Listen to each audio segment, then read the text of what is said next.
parties are so much fun and people everywhere love them. All around you'll find events just made for having a great time. But nothing compares to the biggest party in America. Mardi Gras. A long time ago, 177 years to be exact, something big happened in New Orleans. The Mardi Gras Act was signed, and it totally changed the city's culture. Fast forward many years, when Hurricane Katrina hit, a young girl had to leave New Orleans and live in Houston for 3 years. She was only in 7th grade back then, and didn't really get how special Mardi Gras or the city's culture was. But later on she saw how much those traditions meant to New Orleans and the people who lived there. When they were little, they loved playing the trumpet in the school band and marching in parades. Now they know what Mardi Gras is really all about and why it's so important. This video shows you all about Mardi Gras, how it started, and how it became the super fun tradition we see in New Orleans today. What does Mardi Gras mean? Mardi Gras is French for Fat Tuesday. It started as part of a religious tradition. It's a big deal in Catholicism and happens during the Lent season. Fat Tuesday is the day before Ash Wednesday, which kicks off 46 days of fasting before Easter.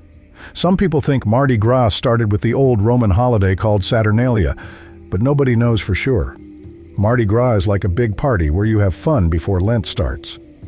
Back then, people would eat lots of yummy fatty foods before fasting, which is why it's called Fat Tuesday. Mardi Gras is now a big party all around the world. The biggest parties happen in New Orleans and at Rio Carnival in Rio de Janeiro. Lots and lots of people come together to dance, sing, and have fun until they can't anymore. Mario Tama, a photographer from Getty, grew up in New Orleans. She noticed that New Orleans and a country in South America have a lot in common. Every year, people from Mobile and New Orleans argue about who started Mardi Gras first. A long time ago, on March 2, 1699, a French explorer named Jean-Baptiste Bienville came to a spot about 60 miles south of New Orleans. He called it Pointe de Mardi Gras because it was Mardi Gras Day when he got there. Later, in 1702, Bienville set up a fort called Fort Louis de la Louisiane, which is now the city of Mobile. In 1703, they had the very first Mardi Gras party there. Mardi Gras might have started in Mobile, but New Orleans throws the biggest party in the world. Since Mardi Gras is a holiday connected to the moon, the date changes every year. Mardi Gras happens in the 2 weeks before Fat Tuesday. During this time, there are lots of parades with big, colorful floats, people wearing masks, and others handing out fun gifts. There's also tons of music. The biggest and best parades happen on Mardi Gras Day. The day before Mardi Gras is called Lundi Gras, and it's a really fun time too. This year, there are going to be more than 80 parades just in New Orleans. If you're visiting, you should plan to get there about 5 days before Mardi Gras to enjoy everything. You'll have plenty of time to check out the city and feel all the excitement of the parades. The parades are the main event, but there's lots more to do in New Orleans for Mardi Gras. One super cool place to visit is Mardi Gras World. That's where they make and keep most of the floats. Mardi Gras floats can cost a lot of money, sometimes as much as $50,000 each. If you visit Mardi Gras World during the season, some floats might not be there because they'll be out on the streets for the parades. Mardi Gras is also about king cakes, fancy Mardi Gras balls, the Mardi Gras Indians, the flambeau, and fun social and pleasure clubs. What do you like most about Mardi Gras? Most people think Mardi Gras is just about big parties, but there's more to it than that. Have you ever heard of a crew? The Mardi Gras crews are a super important part of the carnival fun. A crew is a group of people who throw a parade or a big party during carnival time. Most people know about crews because of Mardi Gras in New Orleans. Every crew has a king and queen who spend all year getting ready for the big party. Nobody knows who the king and queen are until the night of the ball. Most balls are fancy and private. The invites used to be super fancy too, made in Paris, France. Big parades like Endymion and Orpheus throw huge parties in fancy places all over New Orleans. But my favorite part of Mardi Gras is the Indians. Larry Benton, who used to lead the NOLA Mardi Gras Indian Council, said Mardi Gras Indians stay secret because only special people join in and wear the masks. The Mardi Gras Indians are African Americans who weren't allowed to join the regular Mardi Gras parades a long time ago because of racism and slavery. So we made our own way to celebrate in our neighborhoods. Dressing up as Indians has been part of our culture for about 300 years. We always have it in the city. There are lots of stories about the masking culture of the Mardi Gras Indians. That's what people called us because we weren't allowed to come out and wear our traditional clothes, the clothes of our people. Back then, the only time you could really be yourself was during special days like St. Joseph's Night. I think one of the governors in Louisiana even made a law that said black people couldn't wear feathers or look like Indians. But on that night, we were allowed to dress up. We called them suits, but you could also call them outfits or cultural clothes. Long ago, the groups would get their ideas from old stories about Greek and Roman times. They picked names of famous heroes or guides from those myths. The groups were set up like a royal family with leaders and helpers. Black people weren't allowed to join these traditions for lots of reasons, so we made our own.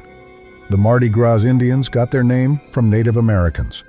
This was to honor the tribe that helped slaves run away and find freedom. Local Native Americans often took in slaves who escaped and gave them a place to belong. They never forgot the kindness and help they received.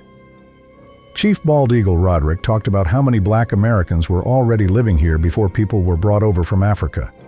He said it's like taking on a new role or personality, but it's really an indigenous culture. This masking culture can be found all over the Caribbean and even in some parts of Africa. We've been in America since way before the slave trade, way back in time. We've always been here. So some of the people called African Americans might not really have any connection to Africa. The tribe works all year to make their fancy suits by hand. They use bright feathers, beads, and lots of cool designs. Native American culture had a big impact on black people, especially in New Orleans.